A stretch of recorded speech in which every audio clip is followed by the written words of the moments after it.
Bismillahirrahmanirrahim. Assalamualaikum dan salam sejahtera. Saya Fatin Atikah binti Senin dan rakan-rakan saya Syed Junaidi bin Syed Razwan dan Bestari Alex bin Mabaris akan membentangkan tugasan 2 subjek pembangunan masyarakat iaitu budaya masyarakat pelbagai kaum di Malaysia. Seperti yang kita tahu, Malaysia terkenal dengan masyarakat berbilang kaum, budaya dan agama dengan orang Melayu, Cina dan India hidup berdampingan. Orang Melayu adalah komuniti terbesar. Mereka kebanyakannya beragama Islam. Orang Cina merangkumi sekitar 1/3 daripada populasi. Mereka beragama Buddha dan Tao dan mereka dominan dalam komuniti perniagaan. Orang India merangkumi sekitar 10% populasi. Mereka kebanyakannya orang Tamil dari India Selatan dan mereka tinggal di bandar-bandar besar di pantai barat Semenanjung. Terdapat juga komuniti Sikh yang cukup besar di Malaysia.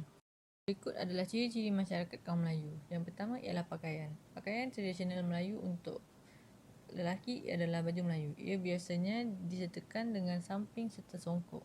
Terdapat 2 jenis baju Melayu yang sering digunakan iaitu baju Melayu cekak musang dan baju Melayu teluk belanga. Untuk wanita pula, mereka memakai baju kurung dan dikenakan dengan tudung kepala.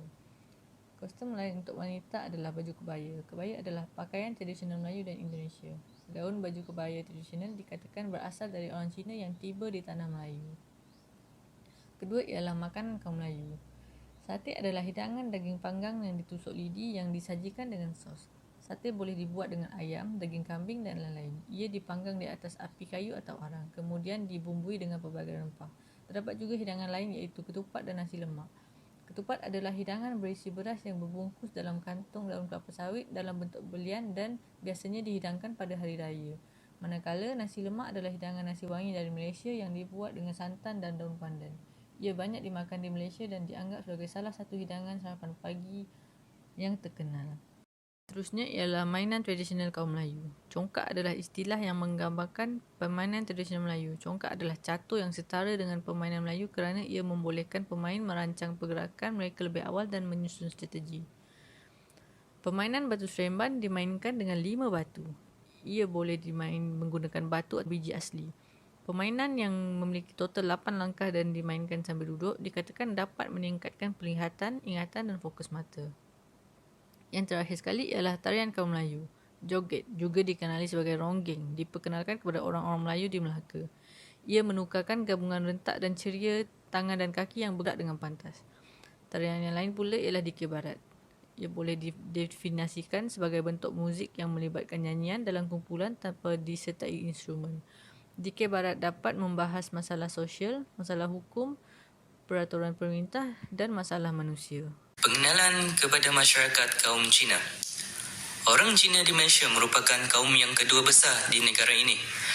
Malaysia dan China telah mempunyai hubungan diplomatik dan perdagangan sejak berabad dulu. Pada zaman Kesultanan Melaka, China pernah berperanan sebagai pelindung Melaka daripada ancaman Siam. Pemindahan rakyat Cina ke Malaysia adalah kerana desakan pada zaman dinasti Machu, kerana Machu merupakan kerajaan asing dan menimbulkan perasaan tidak puas hati di kalangan rakyat. Kedatangan orang Cina ke Malaysia jelas kelihatan pada pertengahan abad ke-19. Fukien dikenal pasti merupakan kawasan pemberontak kerajaan Manchu dan juga paling hampir dengan Asia Tenggara. Kehidupan yang lebih baik di tanah Melayu juga merupakan faktor yang menggalakkan kemasukan orang Cina. Kebanyakan orang Cina datang sebagai buruh dan tukang kraft. Mereka datang seorang diri tanpa keluarga kerana berharap untuk memperolehi gaji yang tinggi supaya dapat hantar balik ke China atau membawa ahli keluarga datang ke tanah Melayu. Kedatangan orang Cina di tanah Melayu juga secara tidak langsung membawa budaya, agama dan bahasa mereka. Pakaian tradisional kaum Cina. Pakaian tradisional kaum Cina adalah evolusi jaket, seluar atau gaun panjang, longgar, lurus dan berpakaian. Mereka mencerminkan estetika, falsafah dan nilai sosial tradisional Cina ketika mereka berubah melalui lebih dari 3,000 tahun sejarah. Pakaian Hanfu, Zhongshan, baju Tang dan Chongshan adalah 4 jenis pakaian tradisional Cina yang paling khas. Makanan tradisional kaum Cina. Tang Yuan, juga dikenali sebagai Tang Yun, adalah hidangan Cina yang terbuat daripada tepung pulut dan sejumlah kecil air yang kemudian dibentuk menjadi bola dan dibakar dan disajikan dalam air mendidih. Zongji atau sekadar zong adalah hidangan Cina yang terkenal yang diperbuat daripada beras pulut yang dipenuhi dengan pelbagai tambalan dan dibungkus dengan daun rata besar seperti buluh dan daun rata besar lainnya. Mengukus atau memanaskan digunakan untuk menyiapkannya. Mereka juga dikenali sebagai ladu beras atau ladu beras leket di dunia barat. Tarian tradisional kaum Cina. Tarian kipas Cina bermula sebagai upacara-upacara sedangkan gerak tariannya tidak berubah. Penggunaan tarian sudah ada. Tarian kipas Cina mewakili keindahan, keanggunan, keahlian, tradisi, makanan istimewa dan sejarah. Tarian singa adalah tarian tradisional Cina. Ia meniru pergerakan singa dalam kostum singa. Tarian singa dikenali oleh dua orang. Satu mengenali kepala, satu lagi mengenali badan. Permainan tradisional kaum Cina. Mahjong adalah permainan Cina yang biasanya dimainkan oleh 4 pasukan dengan beberapa variasi 3 pemain terdapat di Korea dan Jepun. Variasi meja 4 pemain berbeza dengan solitaire mahjong yang merupakan permainan padanan jubin pemain tunggal. Xiangxi adalah permainan papan Cina yang dimainkan oleh 2 pemain. Xiangxi adalah permainan yang serupa dengan catur.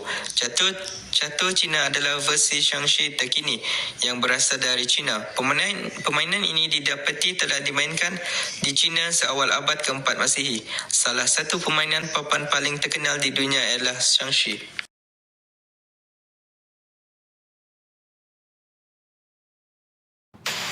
Hari ini saya akan membentangkan tentang pakaian tradisional kaum India, yaitu sari dan Punjabi salwar kamis terkenal dengan wanita dari utara India dan merupakan jubah panjang yang dipakai di atas luar dengan selendang yang sesuai.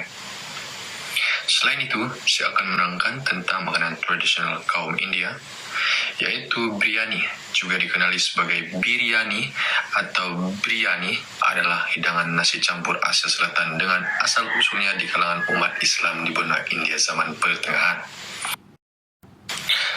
Selain itu, permainan tradisional kaum India, yaitu Seven Stones. Permainan papan pemeriksa adalah penghibur yang ideal dengan mana anda dapat menyerang otak anda dan meluangkan masa yang tidak dapat dilupakan dengan keluarga dan rakan-rakan. Oleh itu, permainan minda strategi abstrak antara 2 pemain yang melibatkan pergerakan pepenjuru, kepingan seragam, dan tangkapan wajib dengan melompat ke atas musuh. Apa yang membuat permainan papan tradisional membuatkan tangan ini luar biasa adalah papan kayu yang diukir dan dihiasi dengan halus dan kepingan bolorek. Seterusnya yaitu tarian tradisional kaum India, yaitu Bharatanatyam. Bharatanatyam biasanya ditari dengan musik India klasik. Tarian ini mempunyai inspirasi dari patung kuil kuno. Cida Baram terdapat makna tertentu dari nama tarian ini. Nama bahaya ekspresi, raga musik dan tata irama.